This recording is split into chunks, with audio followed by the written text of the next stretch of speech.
నమస్కారం, welcome to iDream ధర్మ మార్గం విత్ విజిత కార్యక్రమానికి స్వాగతం.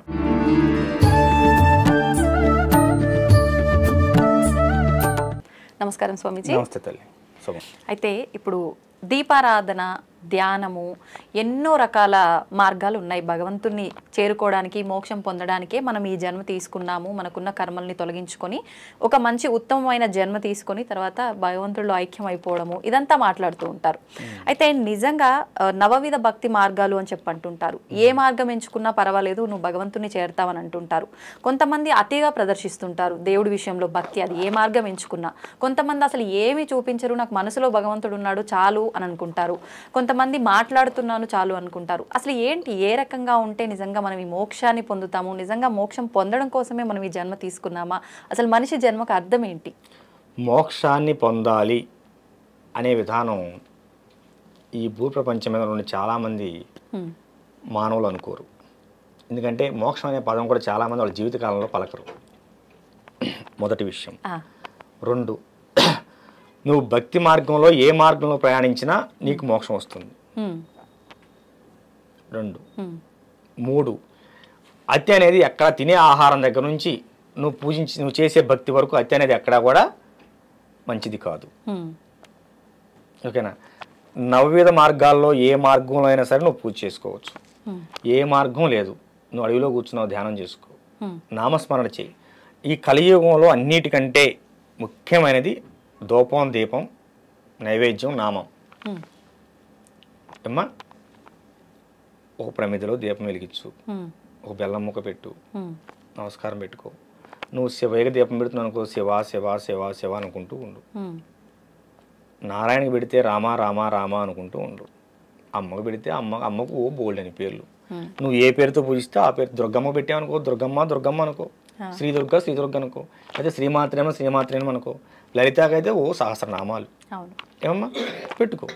నువ్వు ఏ విధంగా చేసినా నీ ఆత్మశుద్ధి ప్రధానం. ఎదటి వాడిని మోసం చేయాలి, ఎదటి వాళ్ళని ఇబ్బంది గురి చేయాలి, ఎదటి వాడిని హింస పెట్టాలనే భావన మనసులో పెట్టుకొని బయటికి శివయ్య అంటేనే, నారాయణ అంటేనే, అసలు ఏమనకపోతేనే. కనుక మనిషికి మోక్షం ఎక్కడ వస్తుందంటే నువ్వు తెలుసుకున్నప్పుడు వస్తుంది. నువ్వు ఎదటవాడు, నువ్వు నేను సమానమైన విషయం భావన వచ్చినప్పుడు మోక్షం వచ్చినట్టే. అంత జ్ఞానం రావాలంటే సాధ్యమేనా ఈ సామాన్యులకి? నేను చాలా మందిని చూశాను, ఫ్యాన్ షర్ట్లు వేసుకొని అవధూతలుగా బ్రతుకుతున్న వాళ్ళని నేను చాలా మందిని చూశాను. క్షేమకు కూడా అపాయం చేయని వాళ్ళని నేను చాలా మందిని చూశాను. వాళ్ళు కలియుగంలో వాళ్ళు ఉన్నటువంటి పరిస్థితుల్లో వాళ్ళు ఉద్యోగరీత్యాలు, వ్యాపారీత్యాలు చేస్తూనే ఉంటారు, మనసులో నిత్యం నామస్మరణ చేస్తూనే ఉంటారు. అలాంటి వారిని నేను చాలా మందిని చూశాను. ఉంటారు, లేరు అనుకోకు. కాకపోతే వాళ్ళు అసలు భక్తిని ఎక్కడ ప్రదర్శించరు. కనుక ఉన్నారమ్మా, అలాంటి గొప్ప వాళ్ళు ఉన్నారు కాబట్టి మన ధర్మం ఇంకా బ్రతుకుంది. ఇప్పుడు హిందూ శంకర సభ ఉంది కదమ్మా, అలాంటి వాళ్ళు బోల్డ్ మంది వస్తారు. వాళ్ళని ఎవరిని ఆహ్వానించాల్సిన పని లేదు, తెలిసింది కదా. ఏ బస్సు ఎక్కువ, ఆటో ఎక్కువ వచ్చేస్తారు. కనుక మన ధర్మానికి వాళ్ళే నిజమైన కాపలాదారులు. వాళ్ళు నిజమైన కాపలాదారులు తల్లి. అది ఇప్పుడు ఆడవారి విషయానికి వస్తే చాలా రకాల అన్యాయాలు, దుర్మార్గాలు, ఇంట్లో వాళ్ళే ఆడవాళ్ళని గౌరవించని కొన్ని కుటుంబాలను కూడా చూస్తున్నాం. నిజంగా తీసుకుంటే మన పురాణాల్లో కూడా వారి వెంట యుద్ధానికి ఆడవారిని తీసుకెళ్లిన సందర్భాలు ఉన్నాయి, వాళ్ళ సలహాలు తీసుకున్న సందర్భాలు ఉన్నాయి అని అంటే అవి ఒకసారి మనం వింటే గనక ఎంత ప్రాధాన్యత ఉంది స్త్రీకి అనేది అర్థమవుతుంది. మరి ఈ ప్రస్తుత సమాజంలో ఎందుకు ఆ విలువ దక్కటం లేదంటారు? త్రేతాయుగం, పరశురాముడు రేణుకమ్మ నరికినందుకేగా యుగం అంతమైంది. కృతయుగం, త్రేతాయుగం, సీతమ్మని ఎత్తుకెళ్ళినందుకేగా రావణాసురుడు అర్థమైపోయింది, యుగం అయిపోయింది. ద్వాపర యుగం, ద్రౌపది దేవిని నిండు సభలో జుట్టు పట్టుకుని ఈడ్చినందుకేగా కురువంశం మొత్తం నాశనం అయిపోయింది. అవునా? స్త్రీ జోలికి వెళ్ళినప్పుడు ఎవడు వంశమైనా నాశనం అవ్వాల్సింది. స్త్రీని హింస పెట్టిన తర్వాత, స్త్రీని అగౌరవపరిచిన తర్వాత, స్త్రీ యొక్క ధనమాన ప్రాణానికి అపాయం కనుక జరిగితే ఖచ్చితంగా దానికి మూలం ఎవడైనా సరే వంశం ఆగమైపోతుందమ్మా. ఎందుకంటే దీని గురించి చెప్పుకోవాల్సిన అవసరం లేదు. నీకు 3 ఎగ్జాంపుల్ చెప్పాను. ఓకేనా? మండోదరి మహాప్రతివత అయినా ఆమె ప్రాతిపత్యం రావణాసురుడిని కాపాడలేదు. అవునా? గాంధారి మహాప్రతివత భర్తను పెళ్లి చేసుకునే ముందే కళ్ళకు గంతలు కట్టుకుంది. పెళ్లి చేసుకుని వచ్చిన ఎవరైనా కళ్ళకు గంతలు కట్టుకోవచ్చు, తప్పు. ఫలానా వ్యక్తిని నువ్వు వివాహం ఆడాలి తల్లి అన్నప్పుడే నా భర్త గుడ్డివాడు కనుక నేను కూడా గుడ్డిదానికి ఎలా ఉండాలి ఇప్పటి నుంచే నేర్చుకోవాలని చెప్పి ఆమె కళ్ళకు గంతలు కట్టుకుంది. మహాప్రతివత. పుత్ర ప్రేమ. కొడుకులు తప్పు చేస్తుంటే ఏం చేయలేకపోయింది. అమ్మా నిండు సభలో ద్రౌపది ఏకవస్త్రంతో రజస్వలైనటువంటి స్త్రీని ఏకవస్త్రంతో ఈడ్చినప్పుడు వికర్ణుడు మాత్రమే అడ్డు చెప్పాడు. వికర్ణుడు మాత్రమే అడ్డు చెప్పాడు. లేచి ధర్మరాజు ఓడిపోయిన తర్వాత పందెం కట్టాడు, ఇది నగ్గదు, ఈ కురుసభలో ఇంతమంది గొప్ప గొప్ప ఉన్నారు, భీష్ముని తాత ఆయన అన్యాయం చేస్తున్నావు, ఇది కరెక్ట్ కాదు అన్నప్పుడు కర్ణుడు దుర్యోధనుడు గద్దిస్తారు వికర్ణుడిని, నీకేం తెలుస్తుంది వర్మి అని. చివరికి వికర్ణుని చంపాల్సి వచ్చినప్పుడు భీముడు బాధపడతాడు. వికర్ణ నువ్వు మా వంశంలో నువ్వు మా తోడుగా మాకు తోడుగా పుట్టవలసిందిరా. కురువంశంలో కురుసభలో అంతమంది కౌరవ సభలో ద్రౌపదిని అవమానిస్తుంటే నువ్వు ఒక్కడవే నిలబడి మాట్లాడావు, కానీ యుద్ధ నీతి నేను చంపక తప్పలేదురా అంటే నా ధర్మం నేను మాట్లాడాను అన్నయ్య ఆ రోజున, నీ ధర్మం నువ్వు కానీ అని చెప్పి అంటాడు. తప్పదు, నా ధర్మం నేను మాట్లాడు, కానీ నా మాట విలువలేదుగా, ద్రౌపదిని ఎవరు ఆపలేదుగా, నా మాట లెక్కలేదు కదా. ఈ యుద్ధం వచ్చింది, నేను నీకు శత్రుపక్షంలో ఉన్నాను కదా, కానీ యుద్ధం చేద్దాం, సావో మా గెలుపో ఓటమో మరణమో జీవమో కానీ అంటాడు, చచ్చిపోతాడు, భీముడి చేతులు చనిపోతాడు. వాడిని చంపిన తర్వాత కూడా భీముడు కళ్ళం నీళ్ళు పెడతాడు, వికర్ణ ఎంత పని అయిందిరా అని. ఏమ్మా శత్రువును సైతం కంటతడి పెట్టేలాగా చేసిందా లేదా వాడి నీతి చేసింది. ఏమ్మా ధర్మం ఎప్పుడు కూడా ఒంటరిగా ఉన్న విజయం సాధిస్తుంది, దానికి నీతి ఎప్పుడు తోడై ఉంటుంది. ఓకేనా. ఇప్పుడు ఇంతమందిని కాపాడిన కృష్ణుడు అభిమన్యుని ఎందుకు కాపాడలేదు? అహంకారం పొడిచినప్పుడు వాడు అహంకార పూర్తయినప్పుడు ఎవడైనా పతనం అవ్వాల్సిందే. రథసారథి అర్జునుడు రథసారథి.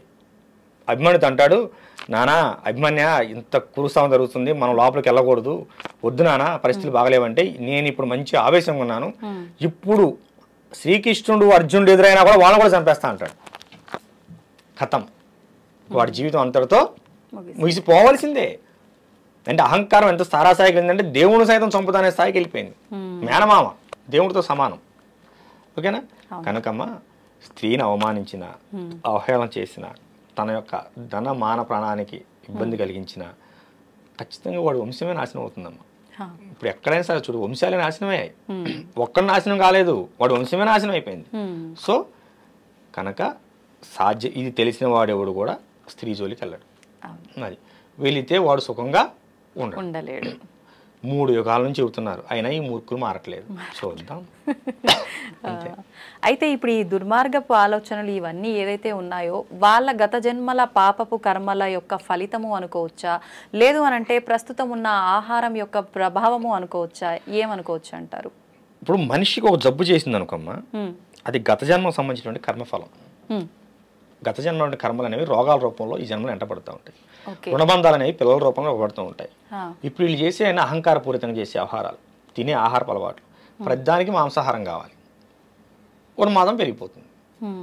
తినే ఆహారం, మనం చూసేటువంటి విధానం, మన మనసులో నుండి ఆలోచన విధానం అనేది ఖచ్చితంగా పనిచేస్తాయి. కడుపులో పోయేది, కళ్ళతో చూసేది ఖచ్చితంగా మన బుర్రను పాడు చేస్తుంది. బాగు చేయడం కానీ పాడు చేయడం కానీ రెండు కూడా అదే చేస్తుంది. ఏమ్మా ఇప్పుడు చాలామంది అంటుంటారు సనాతన ధర్మంలో మాంసాహారం తినొచ్చా అని. తినొచ్చా, కానీ చాలా మంది తినకూడదు అని చెప్తున్నారు కదా. కౌలాచారం కులావరణ తంత్రంలో 5వ అధ్యాయంలో చాలా క్లియర్గా మనకందరికి తెలిసే విధంగా శ్లోకం 51వ శ్లోకం ఇవ్వబడింది. ఏంటంటే దానికి ఒక కారణం చెప్తా.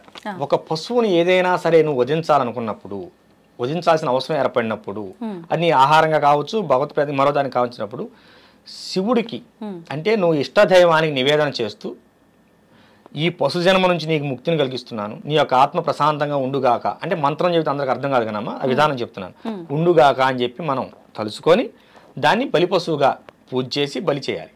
దాన్ని 10 మందికి మనం పలహారంగా ప్రసాదంగా పెట్టవచ్చు, ఆహారంగా తీసుకోవచ్చు. ముస్లిమ్స్ కూడా చేసేటువంటి అలాల్ అనే పద్ధతి అదే, వాళ్ళు మక్కా వైపు తిప్పి అలాల్ చేస్తారు. ఆ విధానం మనకు పూర్వీకులు ఎప్పటి నుంచో ఉంది, మనం ఉన్నదాని లేదు అనకూడదు. నేను ప్రామాణికం కూడా చూపించాను మీకు. ఏమా కులావరణ తంత్రం అది కౌలాచారానికి సంబంధించింది, కాకపోతే విచ్చలవిడితనం లేదు. కానీ మన దగ్గర మనం ఆచరించేది కవలాచారమా కాదనుకుంటాను కదా. ఎక్కడైనా నువ్వు మాంసాన్ని వినియోగించాలంటే ఆచారం చేయాల్సిందే, ఆచారంలోకి వెళ్ళవలసిందే. ఇప్పుడు మాంసం కావాలంటే జంతువును వధించాల్సిందే కమ్మా. అంతే. మనం పాలకూర పప్పు చేసుకుని మాంసం కావాలంటే అవుతుందా? లేదు, కాదు కదా. మనం దక్షిణాచారంలో ఉండి వామాచారాన్ని అవలంబించాలంటే కుదరదు, వామాచారంలోకి వెళ్ళాల్సిందే దాంట్లో చేయాలంటే. కనుక కౌలాచారం వామాచారం దానికి సంబంధించినవే, కులాచారానికి సంబంధించినవి. మనకి ప్రతి గ్రామానికి ఊరు బయట ముత్యాలం ఉంటుంది, ఊళ్ళో బొడ్రాయి ఉంటుంది. బొడ్రాయి ప్రతిష్టప్పుడు దున్నపోతుని బలిస్తారు, అందరూ తెలిసిందే, బహిరంగానే ఇస్తారు. మరి అప్పుడు వీళ్ళందరూ ఏమైపోయారు పండితులందరూ. కానీ ఇప్పుడు అంటున్నారు కదా అవి కూడా తప్పు. ఇక్కడే వస్తుంది నాన్న, మన ధర్మం ఎక్కడే భ్రష్టపడుతుంది. నువ్వు గతాన్ని మర్చిపోవద్దు. గతంలో మనకంటే గొప్పవాళ్ళు ఉన్నారు, నువ్వు గొప్పవాళ్ళని భావించు, నువ్వు గొప్పవాళ్ళైతే అవి కావచ్చు, కానీ మన పూర్వీకులు ఎందుకు అవమానిస్తావు? మన పూర్వీకులు గొప్పవాళ్ళు కాదా? కొన్ని వేల సంవత్సరాలకు ఎందుకున్నది ఈ ఆచారం? మీరు పెట్టింది కాదే, నేను పెట్టింది కాదే.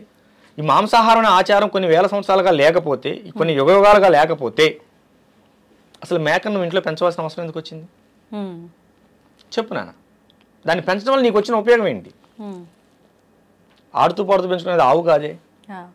మన ఇంట్లో మన ఆచారం సనాతన ధర్మం ప్రకారం అది గోవు కాదే. మరి గోవు కానప్పుడు మనం గోవును మాత్రమే పాలు కోసం, ప్రేమ కోసం, ఆధ్యాత్మం కోసం పెంచుకుంటాం. ఏ తల్లి, అవునా కాదా? ఎందుకంటే మనం ఉదయం లేవగానే గోవుని చుట్టాన్ని ఆనందపడతాం, సర్వదేవతను చూసినట్టు సంతోషపడతాం, గోవుని తాగి పులకరిస్తాం. నువ్వు మేకను తాగి పులకరించవే, గొర్రెని తాగి పులకరించలేవే. మరి నీ ఇంట్లో కోడి ఎందుకు? అడవిలో కోడి తిరుగుతున్నాయి కదా, నువ్వు ఇంట్లో కోడి ఎందుకు పెంచుతున్నావు? నువ్వు పెంచాలా, నీ పూర్వీకులు పెంచారు. ఏనా?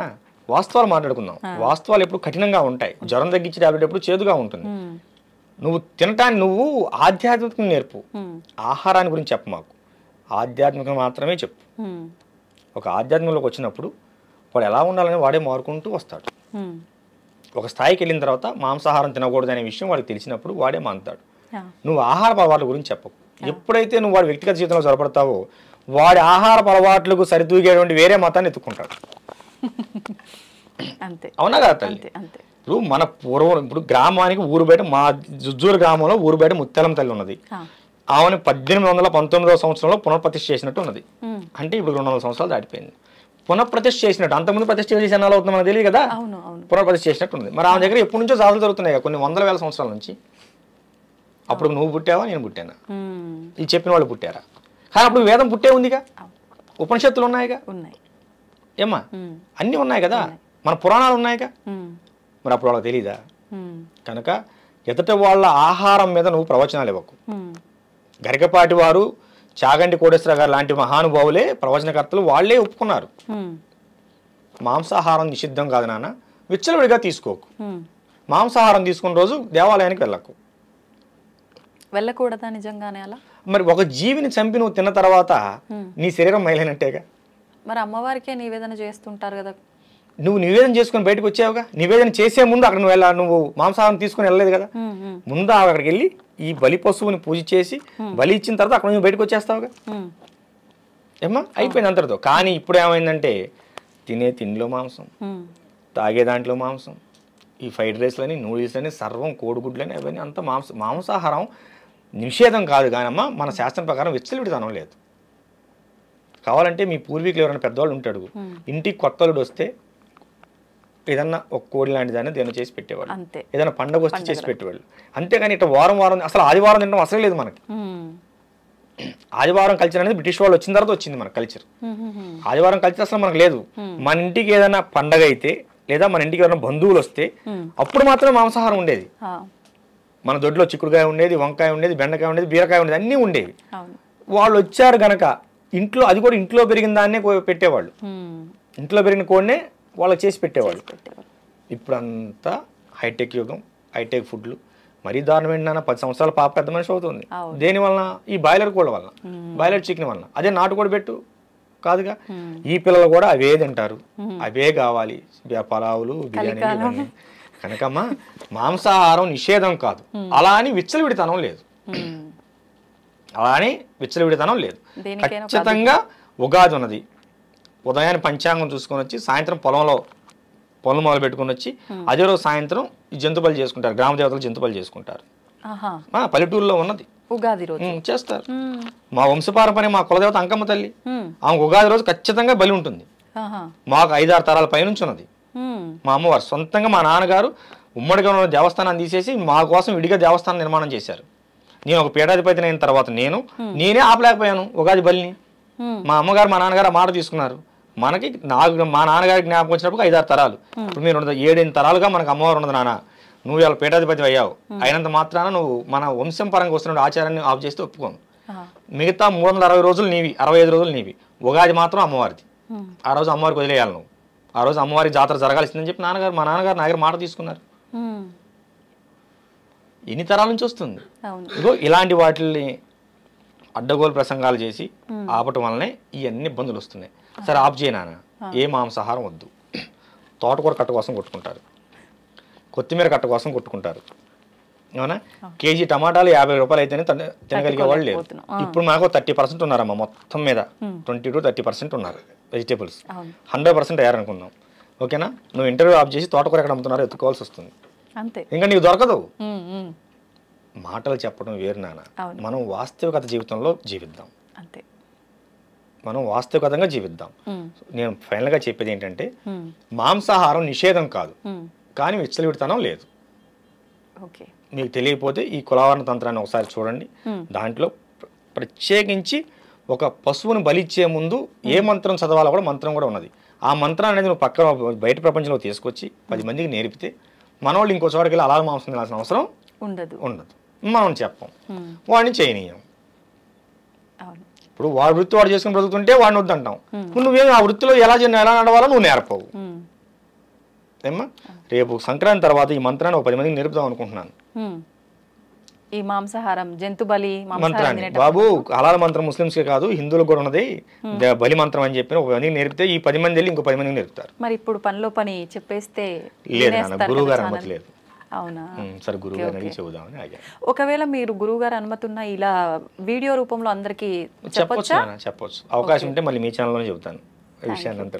ఓకేనా? అది ఖచ్చితంగా చెప్పాలి నాన్న. ఇప్పుడు కటిక వాళ్ళ ఒక తెగ ఉన్నది మన హిందూ ధర్మంలో. కటిక తెగ ఒకటి ఉన్నది. అవునండి. వాళ్ళే మాంసాహారం చేస్తారు. వాళ్ళు గాని రజకులు గాని చేయొచ్చు. అసలు వాళ్ళిద్దరికి తప్పు లేదు. రజక వర్ణానికి కానీ కటిక వర్ణానికి కానీ తప్పు లేదు. అసలు ఆ వర్ణం వాళ్ళే లేరు ఇప్పుడు. ఏమైపోయారంటారు? వర్ణాలన్నీ మాయమైపోయినాయి అమ్మా. మనమే మాయం చేసుకుంటున్నాం. నువ్వు వెళ్ళి ఎక్కడో తెచ్చుకుంటున్నావు, వీడి కొట్లో కొనవు, వీడి ఎండోళ్ళు ఎగదోలుకుంటాడు, వీడికి భార్యాపిల్లలు ఉంటాడు కదా, వీడు వాడి కింద కూలికి వెళ్తున్నాడు. మన ధర్మాన్ని మనం బతికించే ప్రయత్నం చేయాలి. అవును. ఈ తిండి మీద బట్టల మీద పక్కన పెట్టు. మన ధర్మంలో ఎవడన్నా వెనకబడిపోతున్నాడంటే ఒక వర్ణం వాళ్ళు ఎందుకు వెనకబడిపోతున్నారు దాని మీద దృష్టి పెట్టండి. దేవాలయ మాన్యాలు మొత్తం అమ్ముకున్నారు. ఇవాళ వచ్చి సేవ చేయమంటే ఎవడో ఎలా చేస్తాడు? ఇప్పుడు మా నాన్నగారు అమ్ముకున్నారమ్మా. మా దేవాలయం భూమి ఉందనుకుందాం, మాన్యం 4 ఎకరాలు మా నాన్నగారు అమ్ముకున్నారు. నన్ను వచ్చి దేవాలయం సేకరించమని ఎందుకు చేస్తాను? నాకు హక్కు లేనప్పుడు బాధ్యత లేదు కదా. అదే కదా. నేను నా హక్కును కోల్పోయాను. నాకున్న దేవాలయం సంబంధించిన ఆస్తి మీద హక్కు నేను కోల్పోయినప్పుడు నాకు దేవాలయం బాధ్యత ఎందుకు ఉంటుంది? ఇది రాజకీయ కోణంలో జరిగిన కుట్రమా. రేపు హైందవ శంకరంలో అదే చేస్తున్నాం. ఖచ్చితంగా మన దేవాలయ ఆస్తులను మనం తిరిగి వస్తే మళ్ళీ మన దేవాలయాన్ని కలకలాడుతుంది. 1,00,000 ఎకరాల పైన ఈ 2 తెలుగు రాష్ట్రాల్లో 1,00,000 ఎకరాల పైన అన్యాక్రాంతం అయిపోయింది మన దేవాలయ భూములు. లెక్క ప్రకారం 1,40,000 చిల్లరమ్మా. 1,40,000 ఎకరాలు అన్యాక్రాంతం అయిపోయింది. అది తల్లి. అయితే ఇప్పుడు భగవంతుడు ఒక్కరే అంటారు కదా. అవును. కానీ శివుడిగా, కృష్ణుడిగా, రాముడిగా రకరకాల రూపాలతో రకరకాల పేర్లతో ఆరాధిస్తూ ఉంటాం. ఎవరికి నచ్చిన రూపంలో వాళ్ళు. ఎందుకు భగవంతుడు ఒక్కడే అయినప్పుడు ఇన్ని రూపాల్లో ఎందుకు ఆరాధించాలంటారు? ఈ ప్రశ్న అడగాల్సినంత అవసరం ఏముంది? నా చిన్న ప్రశ్న. నేను యోగి నరేంద్రానంద స్వామీజీని. మా నాన్నగారికి నేను 5వ సంతానం, చిన్న కొడుకుని. మా అన్నయ్యకి నేను తమ్ముడిని, 3 అక్కలకి తమ్ముడిని. ఇప్పుడు మా అన్నయ్య గారి పిల్లలకి నేను బాబాయిని. ఓకేనా? నా భార్యకి నేను భర్తని, మా అత్తయ్య గారికి నేను అల్లుడిని. నా మీద చెబుతాను, ఇంకోటి వద్దు. నా పిల్లలకి నేను తండ్రిని. ఇప్పుడు మా అక్కయ్య గారి పిల్లలకి నేను మేనమావని. నాలో ఎంతమంది కనిపించారు నీకు? ఎన్ని పేర్లు కనిపించాయి? ఒక సామాన్యమైన నాకే ఇన్ని బంధాలు ఇన్ని పేర్లు ఉన్నప్పుడు భగవంతుడు ఉంటే తప్పేంటి? మరి భగవంతుడు ఒక్కడే అని చెప్పడం ఎందుకు? నేను ఒక్కనేగా. మీరు ఒక్కరే. మీ పక్కన ఉన్న వాళ్ళందరికీ మీరు ఒక వరసతో అలా ఒక బంధం ముడిపడి ఉంది. అవును. అంతేగాని ఇప్పుడు భగవంతుడు కూడా అంతే. ఇప్పుడు నేను చూసే కోణంలో నాకు శివుడు, నువ్వు చూసే కోణంలో నీకు విష్ణుమూర్తి. ఓకేనా? ఇంకోళ్ళు చూసే కోణంలో లక్ష్మీదేవి. ఇప్పుడు కాళికాదేవి ఎన్ని అవతారాలు ఉన్నాయి? పార్వతీ ఏదైనా పార్వతి నుంచి వచ్చిన అంశే. ఓకేనా, పార్వతీదేవి ఒక్కరే. సుమ్ముని సంపాదించినప్పుడు దుర్గగా వచ్చింది, రక్తబీజం సంపాదించినప్పుడు కాళీగా వచ్చింది, ఏమ్మా పరివారాన్ని కాపాడగా వచ్చినప్పుడు వారాహిగా వచ్చింది, శాంతమూర్తిగా ఉన్నప్పుడు లలితగా వచ్చింది. సందర్భాన్ని బట్టి భగవంతుడు తన రూపాన్ని వ్యక్తపరిచాడు. ఇప్పుడు ఇక్కడ కరెంట్ ఒకటే, బయట నుంచి వచ్చిన కరెంట్ ఒకటే, వెలుతురు కావాలన్నప్పుడు లైట్లోకి వెళ్ళింది, ఏసీ చల్లదనం కావాలన్నప్పుడు ఏసీలోకి వెళ్ళింది. అంటే ఏసీలోంచి కరెంట్ ఈ విధంగా వ్యక్తపడుతుంది. అంటే మనం ఏ విధంగా కావాలనుకుంటే భగవంతుడు ఆ రూపంలో నీకు దర్శనం ఇస్తున్నాడు. అదే మన ధర్మం యొక్క గొప్పతనం. నేను ఈ పేరుతోనే ఉంటాను, నన్ను ఇలాగే ఆదరించాలి, నన్ను ఇలాగే కొలవాలి, ఈ పేరుతో కొలవకపోతే మిమ్మల్ని చంపేస్తాను, అది ఈ పేరుతో కొలవాలని చంపేయండి అని మన ధర్మంలో ఎక్కడా లేదు. నువ్వు మొక్కలో చూసినా, రాయిలో చూసినా, రత్నంలో చూసినా, శిలపై చూసినా, నువ్వు ఏ దృష్టితో చూస్తావో నిన్ను ఆ దృష్టితోనే అనుగ్రహిస్తానని చెప్పాడు స్వామివారు భగవద్గీతలో, శ్రీకృష్ణుడు వారు. నువ్వు ఏ ఏ దృక్పథంతో ఏ ఏ విధంగా నువ్వు దర్శించుకుంటావో నిన్ను ఆయా విధంగానే నిన్ను అనుసరిస్తాను, అనుగ్రహిస్తాను అన్నాడు. ఇక్కడ ఇంకో విషయం చూడండి, బట్టి అనుగ్రహించడం కాదు, అనుసరిస్తాను అంటే నిన్ను నేను ఫాలో అవుతాను, నిన్ను అనుగ్రహిస్తాను, నిన్ను ఎల్లవేళ ఎప్పుడు కూడా నా నామస్మరణ నువ్వు ఏ రూపంలో కొలిచినా నిన్ను నేను కాపాడుతూ ఉంటాను, ఆఖరిగా నీకు ముక్తినిస్తాను అని చెప్పాడు. కనుక ఇక్కడ కరెంట్ ఒకటే, నువ్వు వంటగదిలోకి వెళ్ళినప్పుడు మిక్సీ తిరగాలి, ఉపయోగించే విధానాలు వేరు. ఇప్పుడు శ్మశానకాళి త్రైలింగేశ్వరుడు అమ్మవారి సాధన చేసి గొప్ప యోగిగా మాలాంటి వాళ్ళందరికీ ఆదర్శంగా మిగిలిపోయాడు. అదే శ్మశానకాన్ని సాధన చేసి కొంతమంది క్షుద్రప్రయోగాలు చేసి జనాన్ని చంపేస్తున్నారు. ఉపయోగించే విధానం ఒకటే ఏమ్మా, ఉపయోగించే విధానం తెలుసుకోవాలి. సాధన ఒకటే, ఉపయోగించే విధానం వేరు. భగవంతుడు ఒకటే, మనం తీసుకునే రూపం వేరు. కాళీని అందరూ తట్టుకోలేరు, భయపడతారు. కనుక ఆమెను పార్వతిగా ఆరాధిస్తారు. పార్వతి కూడా అమ్మో కొంచెం శక్తివంతంగా ఉంటుంది, మా వాళ్ళకి లలితగా ఆరాధిస్తారు. కొంతమంది కామాఖ్య వెళ్తారు, అమ్మవారి అదొక రూపమని ఆలోచిస్తారు. కామాఖ్యలో కూడా ఎటువంటి తప్పులు లేవు, వీళ్ళు చెప్పి అనవసరం ప్రచారాలు తప్ప. వాస్తవంగా వెళ్ళినప్పుడు దాని గురించి ఒకసారి చెప్తాను, ఓకేనమ్మా. అలా ఉంటుంది, ఇలా ఉంటుంది, అవి పెడతారు, ఇవి పెడతారు, ఏమీ పెట్టరు, అంతా వైదికమే, అంతా వైదికమే. ఇప్పుడు ఈ కౌలాచారంలో చేయాలనుకున్న వాళ్ళైనా చేసుకుంటారు, తప్పులేదు. ఎందుకంటే అసలు మన ధర్మాన్ని కాపాడింది కౌలాచారమే. నీకు ఆ విషయం తెలుసా? ముస్లిమ్స్ పరిపాలనలో మన దేవాలయాలని బంధించేసినప్పుడు, కూల్చేసినప్పుడు, మీకు దేవుడే లేకపోతే మీరు పూజలు ఎక్కడ చేస్తారని చెప్పి అప్పుడులో నవాబులు మనల్ని హింస పెట్టినప్పుడు చెట్టు కింద రాయబెట్టి ఆమెనే ముత్యాలమ్మన్నారు, ఓకేనా. వేప చెట్టుకి పసుపు రాసి మహాలక్ష్మి అమ్మవారు అన్నారు, రావు చెట్టుకి పసుపు రాసి నారాయణ అన్నారు. ఇంకా గుళ్ళోకి ఎవరు పోలా. మరి ఇప్పుడు ఏ ఆచారం కాపాడింది మన ధర్మాన్ని చెప్పునా? గుళ్ళో కొబ్బరికాయ కొట్టలా, ఊరు బయటకు వచ్చి ఆపు చెట్టు కింద ముత్యాలమ్మని చెప్పి విగ్రహం పెట్టి కోడిని కోసారు, పందిని కోసారు. కోడిని కోస్తే వస్తున్నారు ముస్లిమ్స్ దండయాత్రకు వచ్చి, ఎవడా కోడిని కోసింది వాడిని చంపేస్తాం వదిలేస్తాం అన్నారు. పందిని కోసారు, పందిని కోస్తే ముస్లిమ్స్ రారుగా. పందిని కోసే ఆచారం అక్కడ వచ్చింది వీళ్ళ దెబ్బకి. అంతకుముందు వారాహ అవతారం మన పందిని కోసేవాళ్ళు కాదు. ఈ తొగ్లక్ల పరిపాలన వచ్చిన తర్వాత, ముస్లిం పరిపాలన వచ్చిన తర్వాత వాళ్ళు మన దేవాలయాల మీద దాడి చేస్తున్నారు, ఆ మొత్తంలో రాయి పెట్టుకో పందిని పోయిన అన్నారు. ఇవాళ దేవాలయానికి రారు, ఎదురుగా గ్రామ దేవతను పెట్టుకొని పందిని బలి ఇచ్చేవాళ్ళు. దాన్ని చండా ప్రయోగం అంటారు. ఏమీ తెలియకుండానే మన పూర్వీకులు చండా ప్రయోగం చేసి ముస్లింస్ ఆఫ్ చేశారు. ఏమ్మా మరి ఏది కాపాడింది? నువ్వు ఇంట్లో కూర్చొని మాంసం తినొద్దు, బయటని ఎవరు దాడి చేయొద్దు, చేతులు కట్టుకున్న మన నీ ప్రవచనం కాపాడిందా? అప్పుల్లో మన పూర్వీకులు తెగింపు చేసేసిన బొల్లు కాపాడేయా మన ధర్మాన్ని? ఏమ్మా ఇప్పుడు కూడా కాశీ దగ్గర దేవాలయం అందరు కాక కొట్టుకుంటున్నాం, అవునా? అలాంటి రాజమండ్రిలో ఒక దేవాలయం మీద మసీదు కట్టారు, కట్టుకున్నారు. వాళ్ళ ఆధిపత్యం ఉంది, వాళ్ళు కట్టుకున్నారు, దాన్ని మనం ఏమంటానికి ఏం లేదు. ఇవన్నీ పక్కన పెడితే 4 నెలల క్రితం తమిళనాడులో ఒక దేవాలయాన్ని మసీదు కిందకి ఇచ్చారు. ఆ విషయం మీకు ఎంతమంది తెలుసు? దేవాలయం పాడుపడిపోయిందని చెప్పి దాన్ని బాగు చేయించి మన తమిళనాడు ప్రభుత్వం మసీదు కిందకి ఇచ్చేసింది. ఏమ్మా మాటలు చెప్పడం వేరురా తల్లి, ఆచరణలోకి వెళ్ళిన తర్వాత అది వేరుగా ఉంటుంది. ఓకే, ఈ బలి అనే ప్రాసెస్ వచ్చిందే అక్కడ. నాన్న ఈ మధ్య లవ్ జిహాదుల గురించి కొత్తగా ఒక స్లోగన్ వచ్చింది, గమనించిందా? హిందువులందరూ కూడా పంది మాంసం తినండి అని డైరెక్ట్ గా చెప్తున్నారు. మన హిందూ ధర్మరక్షణ సమితి పెద్దలు 2-3 మీటింగుల్లో నేను స్వయంగా విన్నాను, మీకు వీడియోలో ఉంటాయి చూసుకోండి. పబ్లిక్కి చెప్పినవి అవన్నీ. ఈ లవ్ జిహాద్ని తట్టుకోవాలంటే ఆడపిల్లలకి పంది మాంసం తినడం అలవాటు చేయండి అని చెబుతున్నారు. వీళ్ళు ఇప్పుడు అలవాటు చేసేది ఏంటి? మన పూర్వీకులు ఎప్పుడో చేశారు, దేవాలయాలు కాపాడుకోవడానికి పందులను కోసారు, పందులను బలిచ్చారు. ప్రతి దానికి బలమైన కారణం ఉందమ్మా. మాటలు వేరు, వాస్తవికతలోకి వెళ్దాం, ఓకేనా? కాషాయం బట్టలు పట్టుకుని ప్రతి ఒక్కడు సాధకుడు కాదు, స్వామీజీ కాదు. సాధన చేయాలి, దాన్ని సాధనాపరమైన లోతుపాతులు తెలుసుకోవాలి, అనుష్ఠానంలో బలం పెంచుకోవాలి. అప్పుడే కదా వాడు స్వామీజీ అయ్యేది, నీ దగ్గరకు వస్తే 10 మంది సమస్యలు తీర్చగలిగేది. అదేవిధంగా ఒక మాట చెప్పేటప్పుడు కూడా దాని పూర్వాపర విశేషాలను పూర్తిగా తెలుసుకోవాలి. అసలు ఈ బలి అనే ప్రాసెస్ ఎందుకు వచ్చింది అన్ని పక్కన పెట్టు. అసలు పందులు ఎందుకు బలిస్తున్నారు దేవుళ్ళకి, దీన్ని చెప్పు అమ్మా. ఎందుకు బలిస్తున్నారు? ఈ ముస్లిం దండయాత్రలను తట్టుకోవడం కోసం చేశారు. చాలా దేవాలయాలు పాయడానికి వచ్చినప్పుడు పందులను కోసి రోడ్డుకి అడ్డంగా పడేసి మన వాళ్ళు దేవాలయాలను కాపాడుకున్నారు దండయాత్ర సమయంలో. ఇప్పుడు చెప్పు, బలి అవసరం ఉన్నదా లేదా? మీరు చెప్పండి. నేనేం చెప్పను. చెప్పురా బంగారం, చెప్పు. ఇంత చెప్పాను, అడిగావు కదా. ఎవరు చెప్పిన విధానం వింటే అప్పుడు అది రైటే అనిపిస్తుంది. విధానం వాస్తవాన్ని ఆలోచించు. విధానాలు రైటు రాంగ్ మనకొద్దు, మనం విశ్లేషణ చేయొద్దు. మనం వాస్తవంగా మాట్లాడుకుందాం. మనం ఈ ఎత్తులో కూర్చోవాలంటే కుర్చీ అవసరం. అవును. ఇంతకంటే తక్కువ కూర్చోవాలంటే పీట అవసరం. ఏమీ లేకపోతే కింద కూర్చుంటాం. మనం ఈ హైట్లో కూర్చున్నాం అంటే మన కింద ఏదో వస్తువు ఉందనే కదా అర్థం. అంతే. ఏమీ లేకుండా మనం ఇంత హైట్లో ఎలా కూర్చున్నాం? అలాగే ఏమీ లేకుండా మన పూర్వీకులు ఒక విధానాన్ని ఎందుకు ప్రవేశపెడతారు? కరెక్ట్. అంత పిచ్చోళ్ళ పూర్వీకులు. వాళ్ళు వేల సంవత్సరాలు కట్టిన దేవాలయాలే వాటిని ఎట్ట దించాలి, రిపేర్ చేయడానికి కూడా చేత కావట్లేదు మన వాళ్ళు చాలా మందికి. అవునా? మన పూర్వీకులు పిచ్చివాళ్ళ. కనుక ఇప్పుడు మాంసాహారం ప్రస్తావన తెచ్చావు కనుకమ్మా నీకు ఇంత చెప్పవలసి వచ్చింది. ఎందుకంటే వాస్తవంలోకి రండి. అసలు వాస్తవం మాంసాహార విధానం అనేది లేకపోతే మన శాస్త్రంలో బలిమంత్రం ఎందుకున్నది చెప్పు ఏమ్మా? జంతు బలి మంత్రం అని క్లియర్గా ఎందుకున్నది చెప్పు. కనుక కొంతమంది అలా చెప్పుకుంటూ బ్రతికిపోతుంటారు, వదిలేయటమే. మనం ఒక విషయాన్ని మాట్లాడినప్పుడు దాని పూర్వపరాలన్నీ తెలుసుకొనే అంతే మనం దాని నుంచి మాట్లాడాలి, లేకపోతే మాట్లాడకూడదు. అది తప్పు. మొదటిసారి మీరు ఇంటర్వ్యూ ఇచ్చారని చెప్పి విన్నాను. అది కూడా మా ఛానల్లోనే ఫస్ట్ ఇంటర్వ్యూ నేను చేయడం నిజంగా చాలా సంతోషంగా ఉంది. మన ప్రేక్షకుల కోసం ఏదైనా ఒక మంచి విషయాన్ని, అది మన సనాతన ధర్మం గురించే కావచ్చు, ఏదైనా గొప్ప విషయం చెప్పాలి అని అంటే ఏం చెప్తారు? మన సనాతన ధర్మంలో తల్లి ప్రతి విషయం కూడా గొప్ప విషయమే. మన ఋషి సంప్రదాయం, మహర్షి సంప్రదాయం, మన సంప్రదాయాలు ప్రతిది కూడా చాలా గొప్పదే. మీకు విషయం తెలుసా?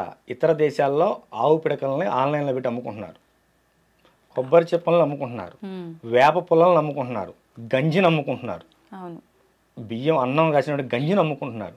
మన వాళ్ళు అవన్నీ మోటి అని చెప్పి ఎవడో తీసుకొచ్చిందని ఆ పిజ్జాలు బగ్గర్లు తిని క్యాన్సర్ పేషెంట్లు అవుతున్నారు.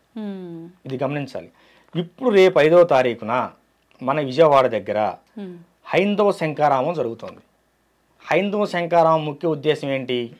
మన దేవాలయాలు మన హక్కు. ఇప్పుడు మన దేవాలయాలు మన హక్కు. లంకలో సీతమ్మ గారు కనుక రావణాసుడు చెరలో ఎలా అయితే ఉన్నదో అలా మన దేవాలయాలు రాజకీయ నాయకుల కబంధస్థాల్లో ఉన్నాయి.